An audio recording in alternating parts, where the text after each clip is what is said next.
नमस्कार दोस्तों, स्वागत है आपका आपके YouTube channel Amit exam study पर। दोस्तों, आपकी नई वीडियो आ गई है जो विज्ञान का प्रैक्टिस सेट है।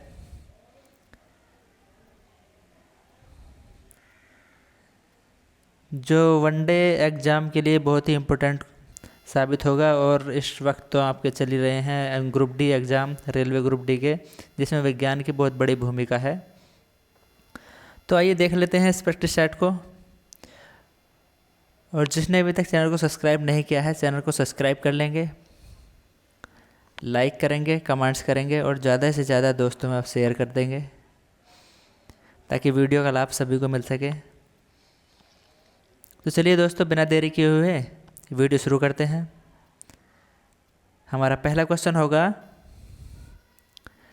निम्नलिखित में से कौन द्रव्यमान की इकाई नहीं है? बताना है कि कौन सी इकाई द्रव्यमान की नहीं है। Option A gram, option B है किलोग्राम, ऑप्शन सी पौंड और ऑप्शन डी है डाइन। तो दोस्तों, हमारे इन चार ऑप्शनों में से जो द्रव्यमान की इकाई नहीं है वह डी ऑप्शन नहीं है, यानी कि डाइन नहीं है। ग्राम भी होता है, किलोग्राम भी होता है और पौंड भी होता है।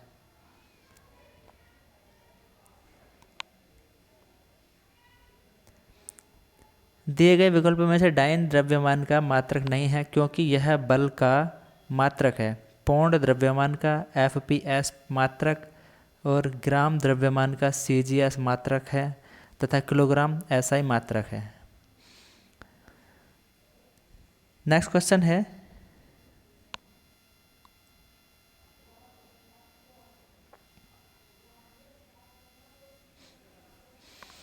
दूसरा क्वेश्चन है, कोयले से वाणिज्यिक रूप से पैदा होने वाली ऊर्जा को कहते हैं। ऑप्शन ए है प्रकाश और प्रकाश ऊर्जा, बी ऑप्शन है ताप ऊर्जा और सी ऑप्शन है स्थितिज ऊर्जा, डी ऑप्शन है गतिज ऊर्जा। तो आपका इसमें बी ऑप्शन ठीक हो जाएगा। ताप ऊर्जा कोयले से वाणिज्यिक रूप से पैदा होने वाली ऊर्जा है।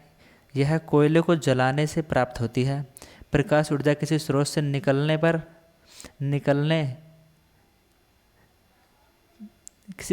निकले प्रकाश द्वारा प्राप्त होती है। किसी स्थिर वस्तु की स्थिति या द्रव्यमान के कारण वस्तु में संचित ऊर्जा को स्थितिज ऊर्जा कहा जाता है। गतिज ऊर्जा वस्तु में गति के कारण उत्पन्न होती है। दोस्तों, आपको इस प्रैक्टिस सेट में 50 क्वेश्चन मिलेंगे और सभी क्वेश्चन व्याख्या सहित मिलेंगे। इससे क्या होगा कि आपके एक क्वेश्चन के साथ साथ लगभग 3 से 4 क्वेश्चन कवर हो जाएंगे। यानी कि हम एक क्वेश्चन पढ़ेंगे, उसके बारे में जो व्याख्या होगी उसमें कई सारे क्वेश्चन छुपे हुए होंगे। तो आप इस प्रैक्टिस सेट में 50 क्वेश्चन पढ़ेंगे, लेकिन 50 क्वेश्चनों के साथ साथ लगभग आपको 150 या 200 क्वेश्चनों के आसपास आपके क्वेश्चन कवर हो जाएंगे। तो आपको इस वीडियो से बहुत ही बड़ा फ़ायदा मिलने वाला है। नेक्स्ट क्वेश्चन है, सबसे पहले ग्रह गति नियम का निरूपण किसने किया था?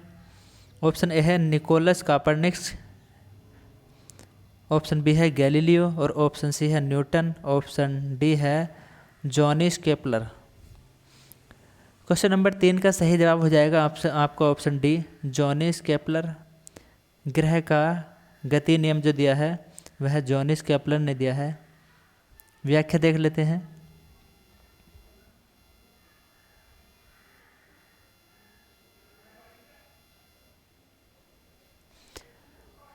टाइबो ब्रेह के खगोलीय प्रक्षेपणों के आधार पर केपलर ने सूर्य की परिक्रमा करने वाले ग्रहों की गति के संबंध में निम्नलिखित 3 नियम प्रतिपादित किए, जिन्हें ग्रहों की गति के केपलर के नियम कहा जाता है। जो हमारे 3 नियम हैं, पहला नियम है कक्षाओं का नियम और दूसरा नियम है क्षेत्रीय चाल का नियम और तीसरा नियम है परिक्रमण कालों का नियम। नेक्स्ट क्वेश्चन है, चौथा क्वेश्चन, ओस तब पड़ती है जब हवा इतनी शुष्क होती है जिससे वर्षा नहीं हो सकती। और बी ऑप्शन है रात में आकाश में बादल छाए होते हैं। ऑप्शन सी है वायु पृथ्वी की सतह के अपेक्षाकृत अधिक ठंडी होती है। आर्द्र वायु ठंडे धरातल पर घनीभूत हो जाती है। तो चौथे क्वेश्चन का सही जवाब आपको बताना है। चौथे क्वेश्चन का सही जवाब हो जाएगा डी ऑप्शन, ओस तब पड़ती है जब आर्द्र वायु ठंडे धरातल पर घनीभूत हो जाती है। व्याख्या है इसकी,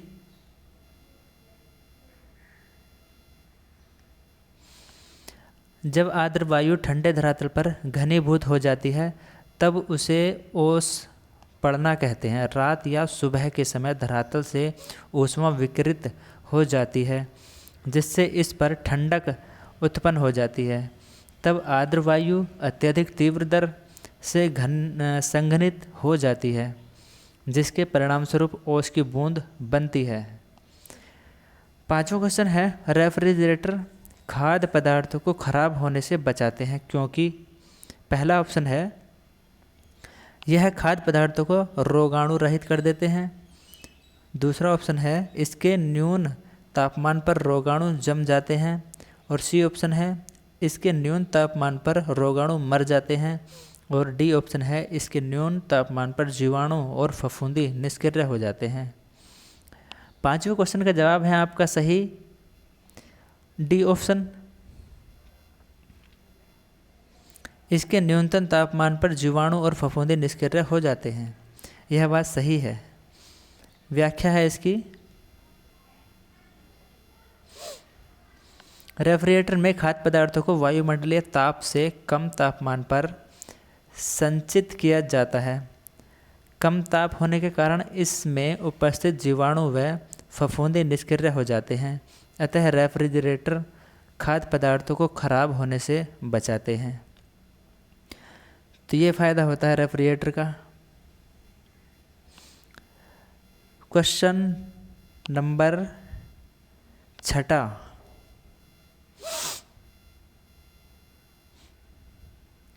छठा क्वेश्चन है, जल वाष्प में भंडारित ऊष्मा है। ऑप्शन ए है विशिष्ट ऊष्मा, ऑप्शन बी है आपेक्षिक ऊष्मा, ऑप्शन सी है गुप्त ऊष्मा, ऑप्शन डी है निरपेक्ष ऊष्मा। तो छठे क्वेश्चन का सी ऑप्शन ठीक हो जाएगा। नियत ताप पर पदार्थ की अवस्था परिवर्तन के लिए ऊष्मा की आवश्यकता होती है, इसे ही पदार्थ की गुप्त ऊष्मा कहते हैं। और जल वाष्प में संचित ऊष्मा गुप्त ऊष्मा के रूप में होती है। तो दोस्तों बताइएगा, आपको एक ही क्वेश्चन के साथ साथ आपको 3 से 4 क्वेश्चन कवर होते जा रहे हैं। 7वां क्वेश्चन है, ध्वनि की तीव्रता किस माध्यम में अधिक होती है। ऑप्शन ए है वायु में, या बहुलक में, या जल में, या धातु में।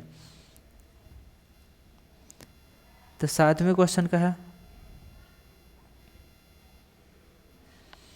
सही जवाब है धातु। डी ऑप्शन, ध्वनि की तीव्रता माध्यम की प्रत्यास्था ई घनत्व डी पर निर्भर करती है। यह घनत्व के अनुक्रमानुपाती होती है। चूँकि दिए गए विकल्पों में धातु का घनत्व अपेक्षाकृत अधिक है, इसलिए ध्वनि की तीव्रता धातु में अधिक होगी। माध्यम के किसी बिंदु पर ध्वनि की तीव्रता उस बिंदु पर एकांक क्षेत्रफल से प्रति सेकंड तल के लंबवत गुजरने वाली ऊर्जा के बराबर होती है।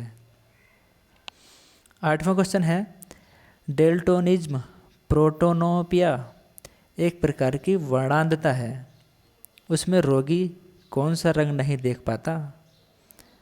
हरा रंग, नीला रंग, लाल रंग, या ये सभी। 8वें क्वेश्चन का जवाब बताना है आपको। तो दोस्तों 8वें क्वेश्चन का सही जवाब हो जाएगा ये सही, ये सभी। क्योंकि जो वर्णांधता होती है उसमें हम हरा, नीला और लाल रंग में विभेद नहीं कर पाते हैं, इसे ही वर्णांधता कहते हैं। और वर्णांधता जो है इसका कोई इलाज भी नहीं है अभी तक। वर्णांधता रोग से ग्रसित व्यक्ति हरा, लाल और नीले रंग में विभेद नहीं कर पाता। वर्णांधता में मनुष्य की आँख में शंक्वाकार सेलों की कमी पाई जाती है। यह जन्मजात यानी कि आनुवांशिक बीमारी है, इसका कोई उपचार नहीं है। नवा क्वेश्चन है हीरे की चमक का कारण है। ऑप्शन ए है प्रकाश का पूर्ण आंतरिक परावर्तन, ऑप्शन बी है प्रकाश का व्यतिकरण और ऑप्शन सी है प्रकाश का अपवर्तन, ऑप्शन डी है प्रकाश का ध्रुवण। नवे क्वेश्चन का सही जवाब है आपका ऑप्शन नंबर ए प्रकाश का संपूर्ण आंतरिक परावर्तन के कारण ही हीरे की चमक होती है।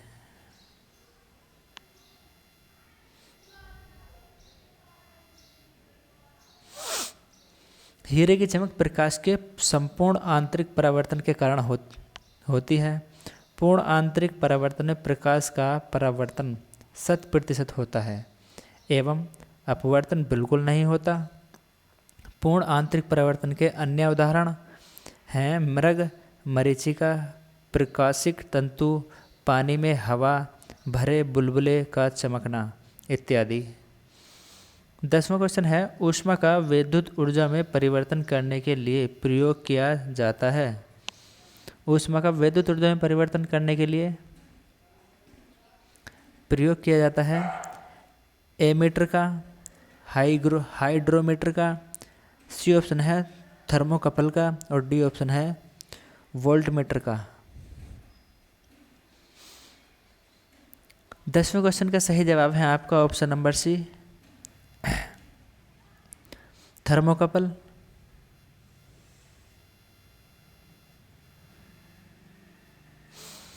ऊष्मीय ऊर्जा को विद्युत ऊर्जा में परिवर्तित करने के लिए थर्मोकपल ताप युग्म का प्रयोग किया जाता है। इसका प्रयोग तापमान एवं ताप नियंत्रण के लिए भी किया जाता है।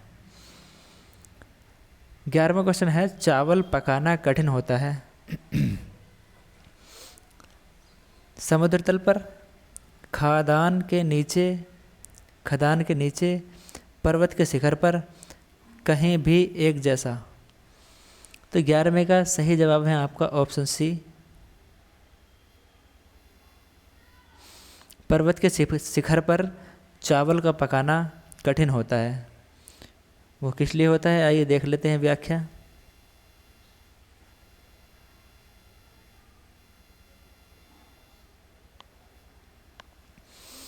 पर्वत के शिखर पर चावल पकाना कठिन होता है क्योंकि समुद्र तल से ऊंचाई की ओर जाने पर वायुमंडलीय दाब घटने लगता है। पर्वत के शिखर पर उसके तल की अपेक्षा वायुदाब कम होता है। वायुदाब घटने के साथ ही जल का क्वथनांक घट जाता है तथा वह 100 डिग्री सेंटीग्रेड से भी कम तापमान पर उबलने लगता है। कम तापमान पर ही जल के उबलने के कारण उसमें पके चावल को कम ऊष्मा प्राप्त होती है जिससे वह पूर्णतः पक नहीं पाता।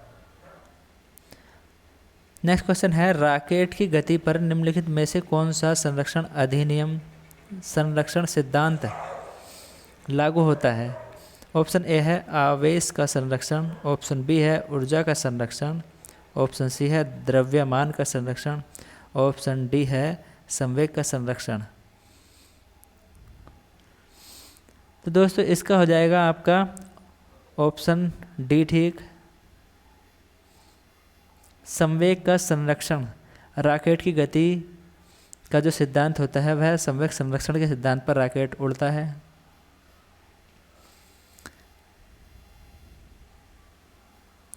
रॉकेट की गति संवेग संरक्षण या न्यूटन के तीसरे गति नियम पर लागू होती है क्योंकि इसमें ईंधन के दहन से पैदा हुई गैस बाहर निकलती है और इसकी प्रतिक्रिया रॉकेट को धकेलती है जिसमें वस्तु का द्रव्यमान परिवर्तित होता है क्योंकि रॉकेट में से गैसें निकलती रहती हैं।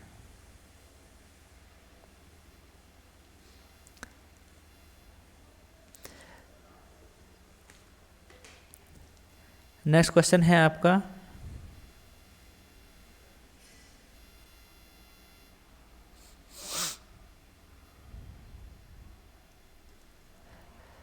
दो रेल पटरियों के बीच धातु के निम्नलिखित में से किस प्रयोजन के लिए गैप छोड़ा जाता है। ऑप्शन ए है आभासी प्रसार के लिए, रेखीय प्रसार के लिए, प्रबलता विस्तारण के लिए और क्षेत्रीय प्रसार के लिए। तो 13वें क्वेश्चन का सही जवाब है आपका बी ऑप्शन, प्रति डिग्री सेल्सियस तापमान बढ़ने पर किसी वस्तु की इकाई लंबाई में जो वृद्धि या प्रसार होता है उसे रेखीय प्रसार गुणांक कहते हैं। दो रेल पटरियों के बीच रेखीय प्रसार के लिए गैप छोड़ा जाता है।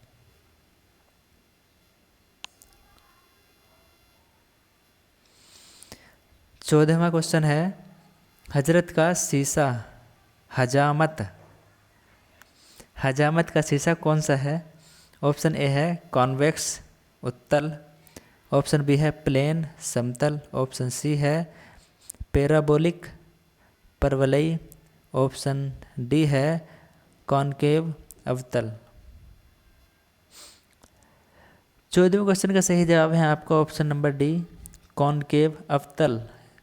हजामत बनाने वाले शीशे का में जो हम प्रयोग करते हैं अवतल लेंस का प्रयोग, अवतल शीशे का प्रयोग करते हैं।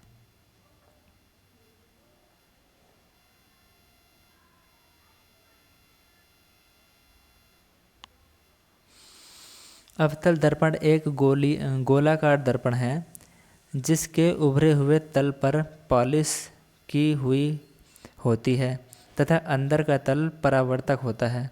इसके द्वारा प्रतिबिंब दर्पण के सामने बड़ा बनता है, इसलिए इस दर्पण का उपयोग दाढ़ी या बाल बनाने वाले शीशे के रूप में किया जाता है। 15वां क्वेश्चन है, बारूद का आविष्कार किसने किया था? ऑप्शन ए है अल्बर्ट आइंस्टीन, ऑप्शन बी है अल्फ्रेड नोबेल, ऑप्शन सी है रोजर बेकन, ऑप्शन डी है अलेक्जेंडर फ्लेमिंग।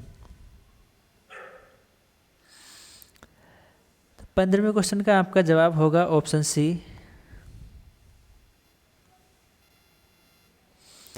Roger bacon.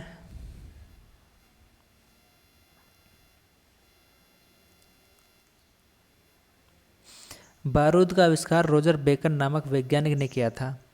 बारूद एक विस्फोटक मिश्रण है जिसे गन पाउडर भी कहते हैं। इसमें सोरा, पोटेशियम नाइट्रेट या सल्टपीटर, कोयला एवं गंधक का मिश्रण होता है। इसका प्रयोग पटाखों में भी किया जाता है।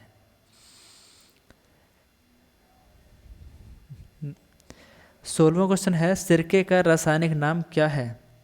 Acetic acid, pyruvic acid, C option है साइट्रिक एसिड और डी ऑप्शन है मैलिक एसिड। तो 16वें का सही जवाब है आपका ऑप्शन ए, सिरके का रासायनिक नाम है एसिटिक एसिड।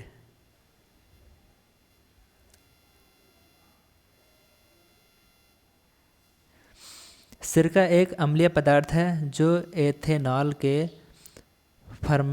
फर्मेंटेशन से बनता है। इसका रासायनिक नाम एसिटिक एसिड है। यह शीघ्रता से डाइल्यूट फॉर्म में आ जाता है। 17वां क्वेश्चन है, कांच होता है अतिशीतित गैस, बी ऑप्शन है अति तप्त द्रव और सी ऑप्शन है अतिशीतित द्रव, डी ऑप्शन है अति तप्त ठोस। 17वें क्वेश्चन का सही जवाब है आपका ऑप्शन सी, अतिशीतित द्रव। कांच एक अतिशीतित द्रव होता है।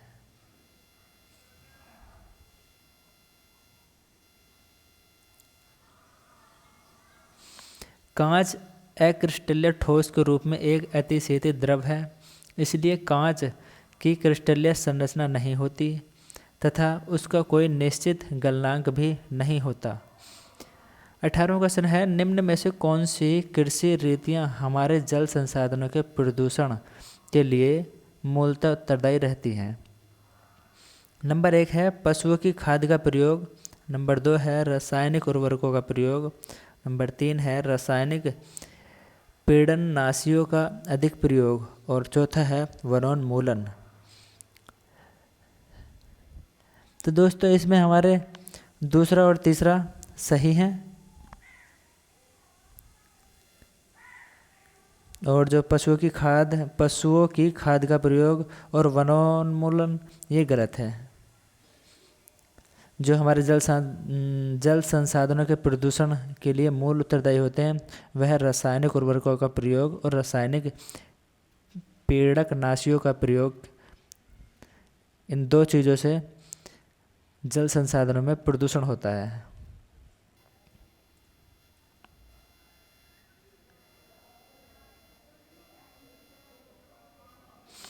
आधुनिक कृषि रीतियाँ जिनके अंतर्गत रासायनिक उर्वरकों और कीटनाशकों का अत्यधिक मात्रा में प्रयोग किया जाता है, उससे हमारे जल संसाधन प्रदूषित होते हैं, क्योंकि जल पृथ्वी के नीचे एकत्रित रहता है। पेड़ पौधों की सहायता से ये रसायन पृथ्वी में पहुंचकर जल में घुल जाते हैं। ऑक्सी एसिटिलीन ज्वाला का तापमान होता है लगभग 2800 degree centigrade, 3200 degree centigrade, 4000 degree centigrade, 1500 degree centigrade. 19वें का सही जवाब है आपका option number B, 3200 degree centigrade.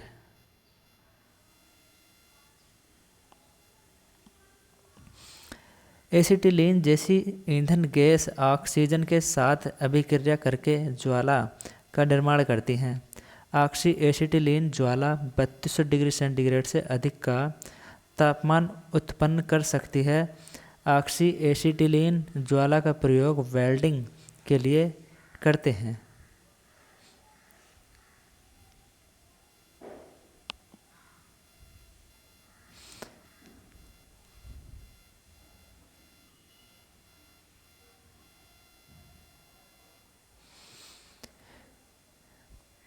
बीसवां question है आपका, गाय के दूध के रंग में थोड़ा पीलापन किसकी उपस्थिति के कारण होता है?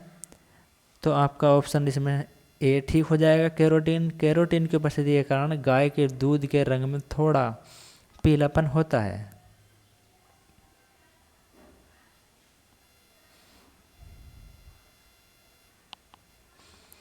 मिलान करना है। पीतल, तांबा तथा जिंक से बनता है ये। पीतल, तांबा और जिंक से बनता है। जर्मन सिल्वर तांबा, जिंक और निकेल से बनता है। तांबा, जिंक और निकेल, जिंक को हम जस्ता भी कहते हैं। मुद्रण टाइप धातु ये मिल जाएगा हमारा सीसा, एंटीमनी और टिन से। और बचा हुआ हमारा कांसा, तांबा और टिन।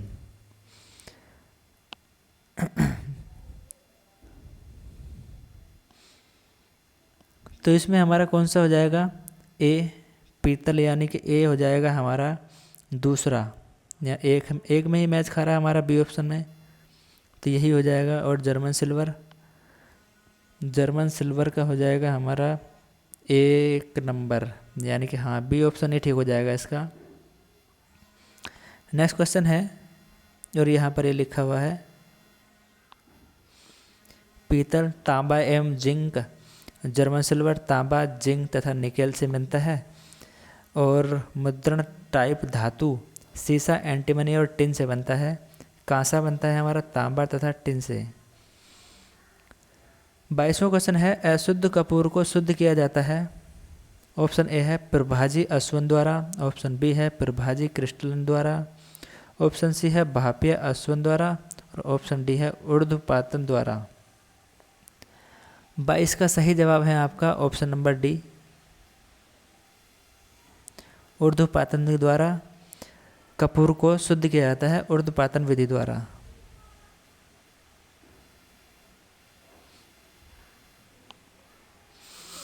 कपूर एक ऊर्ध्वपातन है, अर्थात इसे गर्म करने पर यह ठोस से सीधे गैस अवस्था में परिवर्तित हो जाता है। इस प्रकार अशुद्ध कपूर को शुद्ध करने के लिए ऊर्ध्वपातन विधि का प्रयोग किया जाता है।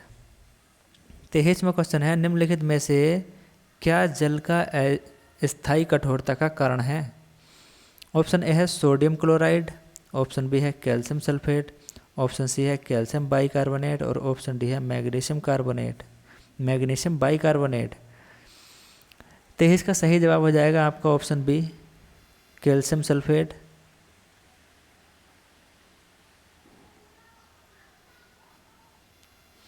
व्याख्या है, जल की स्थायी कठोरता कैल्शियम और मैग्नीशियम के क्लोराइड और सल्फेट के कारण होती है। कठोर जल में मौजूद कैल्शियम और मैग्नीशियम के आयन साबुन के साथ घुलकर सफ़ेद एवं चिकना अवक्षेप बनाते हैं। इसी कारण कठोर जल कपड़े धोने के लिए उपयुक्त नहीं होता। 24वां है, काष्ठ से प्राप्त पाइरोलिनियम अम्ल में होता है 10% एसिटिक अम्ल और 10% एथेनॉल। सी ऑप्शन है 10% फार्मिक अम्ल और डी ऑप्शन है 10% फार्मेल्डिहाइड। 24 का सही जवाब है आपका ए ऑप्शन, 10% एसिटिक अम्ल।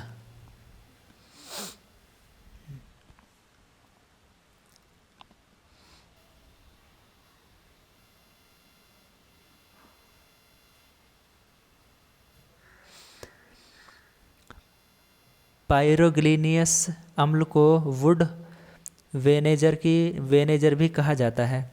यह लकड़ी के प्राकृतिक कार्बनीकरण द्वारा प्राप्त होता है। यह जल एसिटिक अम्ल एसीटोन तथा मेथेनॉल का मिश्रण है, जिसमें लगभग 10% एसिटिक अम्ल तथा 80 से 90% के बीच जल पाया जाता है। लकड़ी के भंजक अश्वन द्वारा भी इसे प्राप्त किया जा सकता है।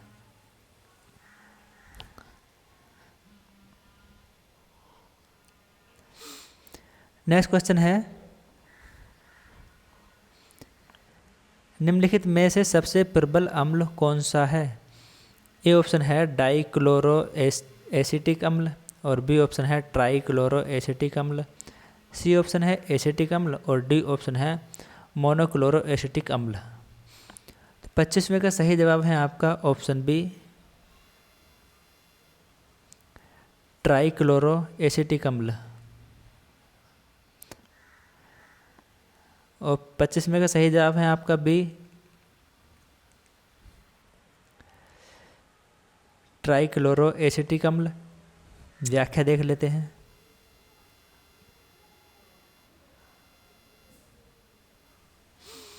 दिए गए विकल्पों में ट्राइक्लोरो एसिटिक अम्ल सबसे प्रबल अम्ल है, क्योंकि इसमें 3 क्लोरीन परमाणु जुड़े रहते हैं, जो कि प्रभाव बढ़ा देते हैं। प्रभाव जितना अधिक होता है, अम्ल की प्रबलता उतनी ही अधिक होती है। 26वां क्वेश्चन है, निम्नलिखित में से कौन सा एक नाइट्रोजनीय उर्वरक नहीं है? ऑप्शन ए है यूरिया, ऑप्शन बी है सुपर फास्फेट, ऑप्शन सी है अमोनियम सल्फेट, ऑप्शन डी है अमोनियम नाइट्रेट। 26 का सही जवाब है option B, super phosphate.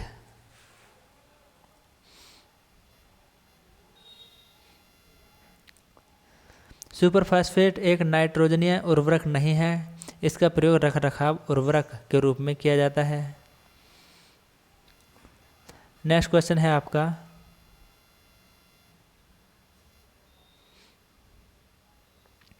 Sodium वाष्प लैंप पीले रंग के साथ जलते हैं, इसका कारण है? तो इसका कारण है पीले रंग उत्सर्जित करने के लिए सोडियम का ऊर्ध्वपातन। जब सोडियम लैंप को जलाया जाता है तो यह हल्का लाल गुलाबी प्रकाश उत्सर्जित करता है और कुछ क्षणों के बाद जब सोडियम गर्म हो जाता है तब यह चमकीला पीला रंग उत्सर्जित करने लगता है, क्योंकि सोडियम धातु का वाष्पीकरण होता है। नेक्स्ट क्वेश्चन है,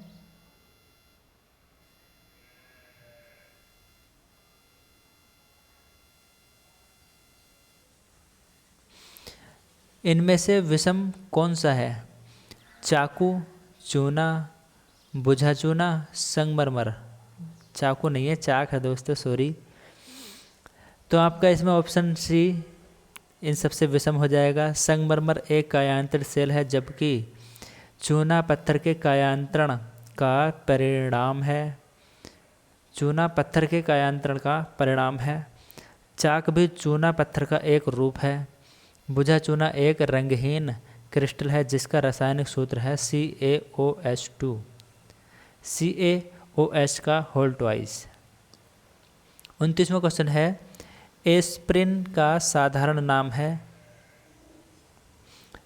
मेथिल सिलिसिलेट का एस्प्रिन का साधारण नाम है मेथिल सिलिसिलेट। और बी ऑप्शन है एसिटिल सिलिसिलिक अम्ल और सैलिसिलिक अम्ल का। और डी ऑप्शन है हमारा सिलिसिलेट का। 29वें क्वेश्चन का सही जवाब है आपका option B.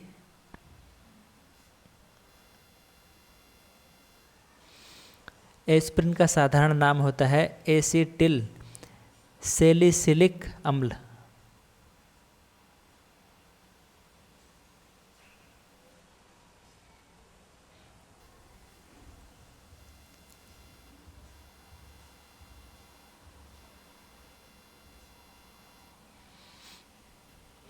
Aspirin acetic salicylic अम्ल का साधारण नाम है। इसका रासायनिक सूत्र है C9H8O4। इसको आप देख लेंगे।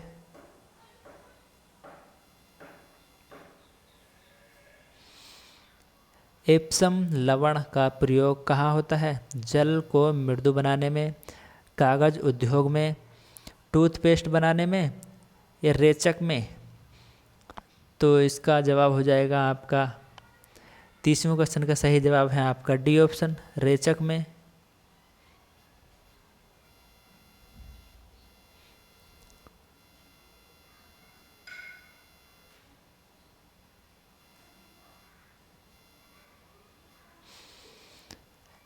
एप्सम लवण का रासायनिक नाम MgSO4 × 7H2O है। यह दवा में रेचक के रूप में प्रयोग में लाया जाता है।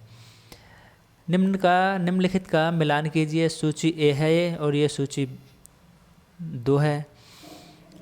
एस्कर्बिक एसिड, तो एस्कर्बिक एसिड का मिल जाएगा विटामिन सी से। क्लोरोफिल, तो क्लोरोफिल का मिल जाएगा प्रकाश संश्लेषण पिगमेंट से।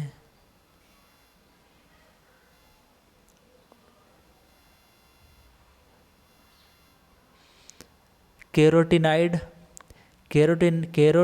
मिल जाएगा आपका सामक से। और सुपर ऑक्साइड डिसम्यूटेस ये मिल जाएगा एंजाइम से।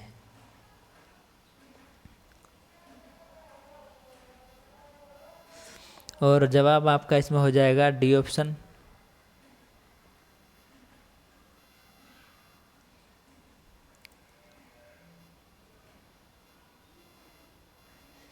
ये मिला हुआ है एस्कर्बिक एसिड, विटामिन सी और क्लोरोफिल प्रकाश संश्लेषण पिगमेंट्स, और कैरोटीनाइड सामक और सुपर ऑक्साइड डिसम्यूटेस एंजाइम।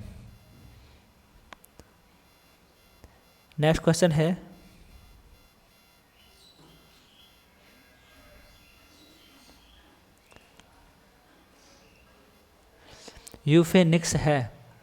यूफेनिक्स है जीनों का हेरफेर। यूफेनिक्स के अंतर्गत कोशिकाओं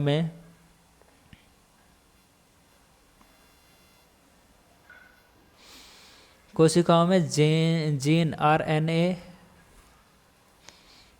प्रोटीन श्रृंखला में परिवर्तन करके मानव जाति की उन्नति का अध्ययन किया जाता है, जबकि यूजेनिक्स के अंतर्गत आनुवांशिक के सिद्धांतों द्वारा मानव जाति की उन्नति का अध्ययन किया जाता है। तो यूफेनिक्स जो है हमारा जीन का हेरफेर होता है। नेक्स्ट क्वेश्चन है, पीयूष ग्रंथि शरीर में किस स्थान पर होती है? उदर में, हृदय के आधार में, मस्तिष्क के आधार में, और डी ऑप्शन है गर्दन में। तो पीयूष ग्रंथि कहाँ पर होती है? इसका जवाब हो जाएगा हमारा ऑप्शन सी, पीयूष ग्रंथि होती है मस्तिष्क के आधार में।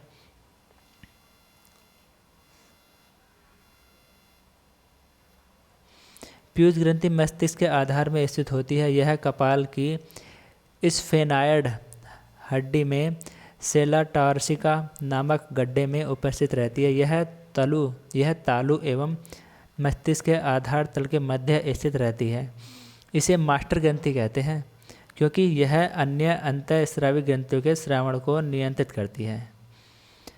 34वां क्वेश्चन है, पत्तों के लाल, नारंगी, पीला रंग के कारण होते हैं? टेनिन के कारण, या कैरोटीनाइड के कारण, या लिग्नन के कारण, या एल्डिहाइड के कारण? 34 का सही जवाब हो जाएगा आपका बी ऑप्शन,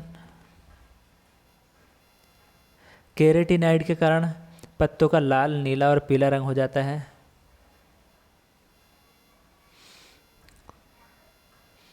फिर से सूची आ गई, सूची के क्वेश्चन बहुत आ रहे हैं अभी। कैरोटीनाइड एक टेट्राटेरपिनाइड कार्बनिक वर्णक है जो प्राकृतिक रूप में पौधों में क्लोरोप्लास्ट, क्रोमोप्लास्ट तथा अन्य प्रकाश संश्लेषी जीवों जैसे बैक्टीरिया तथा फफूंद में पाया जाता है। यह पौधों में वसा तथा अन्य आवश्यक कार्बनिक तत्वों का संश्लेषण करता है। 35वें क्वेश्चन का मिलान करेंगे सूची 1 का सूची 2 से। पक्षियों का अध्ययन होता है हमारा ऑर्निथोलॉजी, चौथा। और वंशागति का जो मिलान होगा हमारा होगा जेनेटिक्स से। और पर्यावरण का हो जाएगा इकोलॉजी से। और जीवाश्म का हो जाएगा पेलियोबायोलॉजी। तो इसमें में देख लेंगे आप, पक्षी का ऑर्निथोलॉजी और वंशागति हो जाएगा जेनेटिक्स, और पर्यावरण इकोलॉजी, और जीवाश्म पेलियोबायोलॉजी।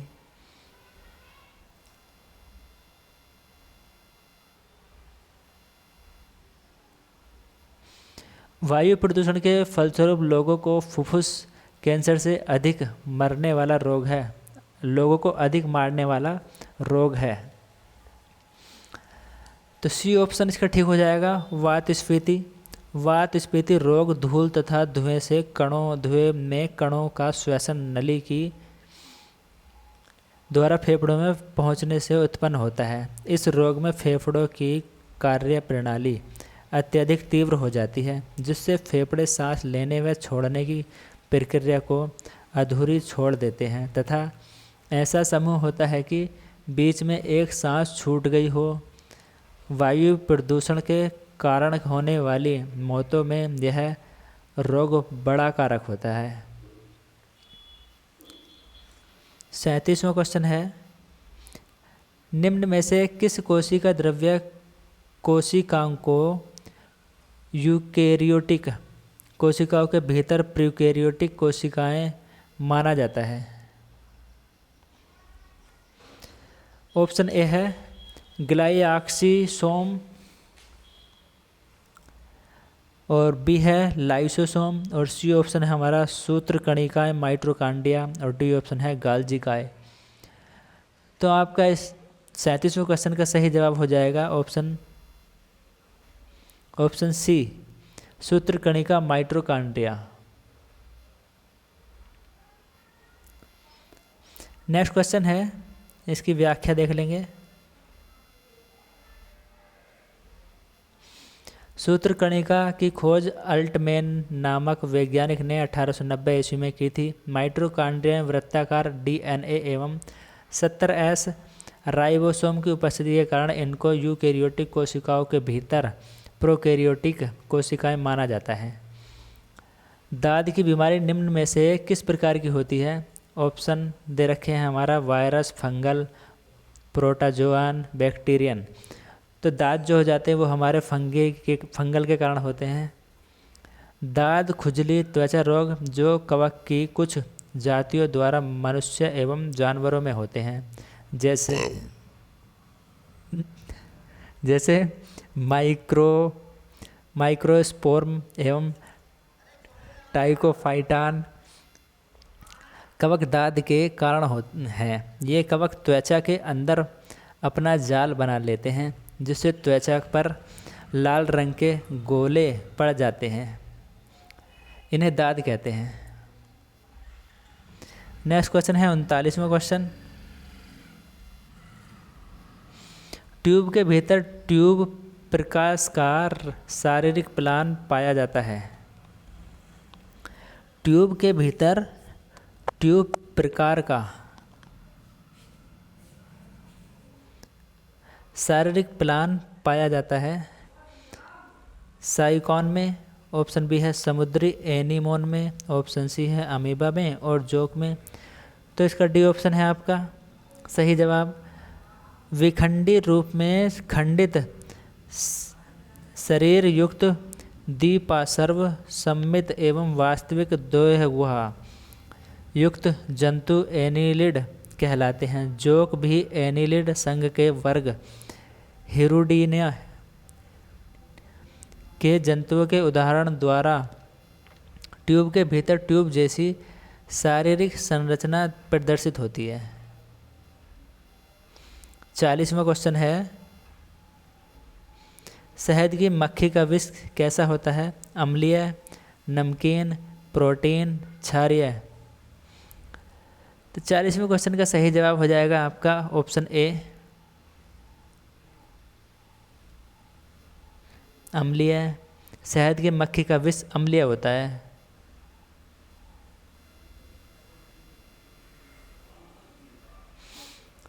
मधुमक्खी का विष का माध्यम अम्लीय होता है। मधुमक्खी विष आयुर्वेदिक औषधियों में प्रयोग किया जाता है। मधुमक्खी के विष में पेप्टाइड मेलेटिन की उपस्थिति के कारण यह अम्लीय होता है। 41वां क्वेश्चन है, निम्नलिखित में से कौन सी वास्तविक मछली नहीं है? शार्क, ईल, स्टारफिश, सी हॉर्स। 41 का सही जवाब है आपका ऑप्शन सी स्टारफिश वास्तविक मछली नहीं है।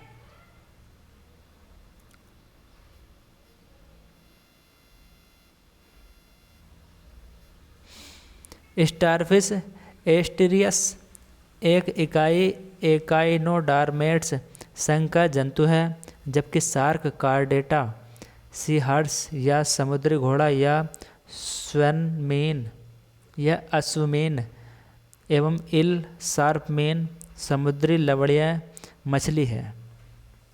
42वां क्वेश्चन है, पुरानी और नष्ट प्राय लाल रुधिर कणिकाएँ कहाँ नष्ट हो जाती हैं? ऑप्शन ए है यकृत में, अमाशय में, अस्थिमज्जा में या प्लीहा में। 42वें क्वेश्चन का सही जवाब है ऑप्शन डी प्लीहा में।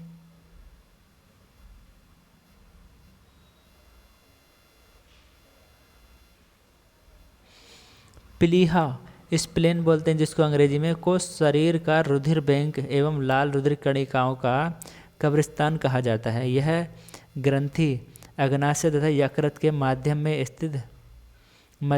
स्थित होती है। यह पुरानी लाल रुधिर कणिकाओं को नष्ट करता है तथा रुधिर का संचित भंडार रखता है। यह रोग निरोधक तंत्र का एक भाग है। 43वां क्वेश्चन है, मूत्र बनता है। ऑप्शन ए है संग्राहक वाहिनियों में, मूत्र वाहिनियों में, मूत्राशय में या कैलिसीज में। 43 का सही जवाब है ऑप्शन ए संग्राहक वाहिनियों में।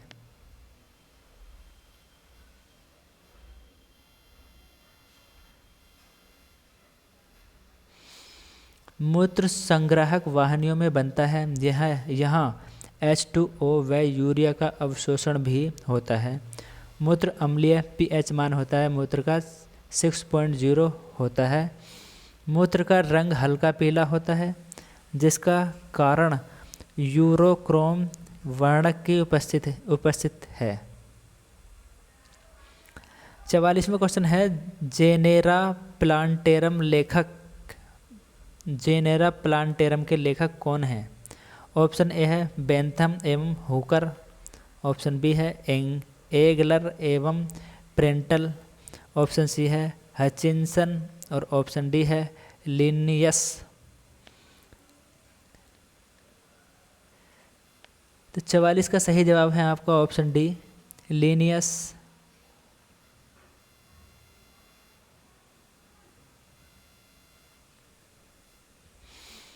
जेनेरा प्लांटेरम के लेखक कैरोलस लिनियस हैं। कैरोलस लिनियस एक स्वीडिश प्राकृतिकवादी थे। इस किताब का पहला संस्करण 1737 ईस्वी में जारी किया गया था। इस किताब में कैरोलस लिनियस ने पौधों की अन्य प्रजातियों के जीनों से संबंधित तथ्यों का वर्णन किया है।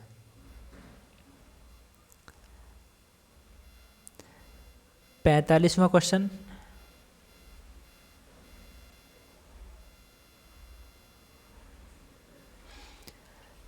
चालनी पट्टी का एक भाग है वालकुट कार्टेक्स का।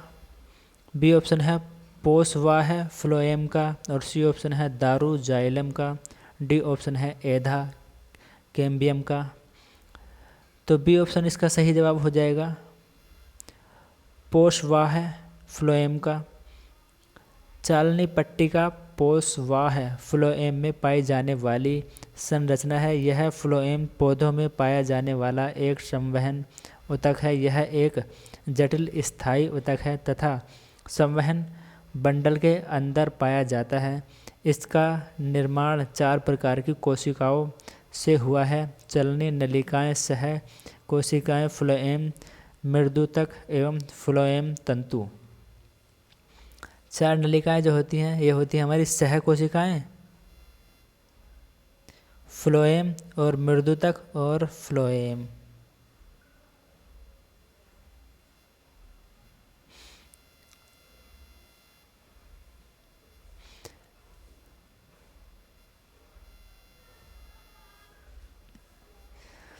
छियालीसवां क्वेश्चन जो हमारा कंप्यूटर से संबंधित है। 5 क्वेश्चन कंप्यूटर के हैं। 50 प्रश्नों के प्रैक्टिस सेट में आपको 45 क्वेश्चन विज्ञान के और 5 क्वेश्चन कंप्यूटर के हैं। तो दोस्तों जिसने अभी तक चैनल को सब्सक्राइब नहीं किया है चैनल को सब्सक्राइब कर देंगे।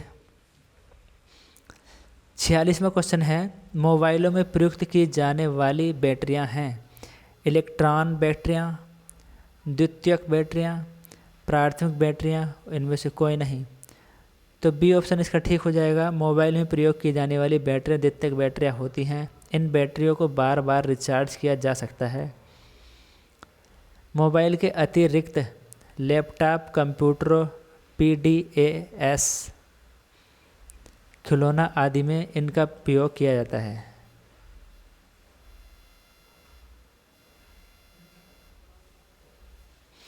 HTML में नोस्डे प्रतीक है, रेखा को लाल रंग में प्रदर्शित करता है, रेखा को गहरे धूसर रंग में प्रदर्शित करता है, रेखा की मोटाई को परिभाषित करता है, उदाहरण को लाल रंग में प्रदर्शित करता है।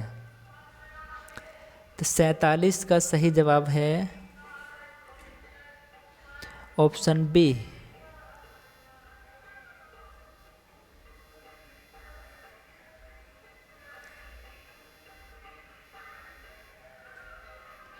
वह कौन सा प्रोग्राम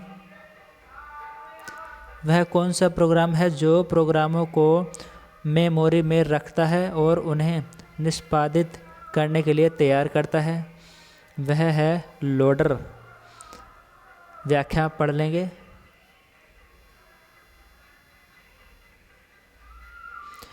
भारत का पहला कंप्यूटर कहाँ स्थापित किया गया था? भारत का पहला कंप्यूटर भारतीय सांख्यिकी संस्थान कलकत्ता में स्थापित किया गया था। और 50वां क्वेश्चन जो लास्ट क्वेश्चन है आपका, पद PCXT का आशय है, तो यह है हमारा पर्सनल कंप्यूटर एक्सटेंडेड टेक्नोलॉजी। तो दोस्तों हमारे 50 क्वेश्चन पूरे हो जाते हैं और हमारा वीडियो भी ख़त्म हो जाता है। जिसने चैनल को अभी तक सब्सक्राइब नहीं किया है चैनल को सब्सक्राइब कर लेंगे और आगे भी इसी तरह की वीडियो देखने के लिए बने रहेंगे हमारे चैनल के साथ अमित एग्ज़ाम स्टडी पर। Thanks for watching.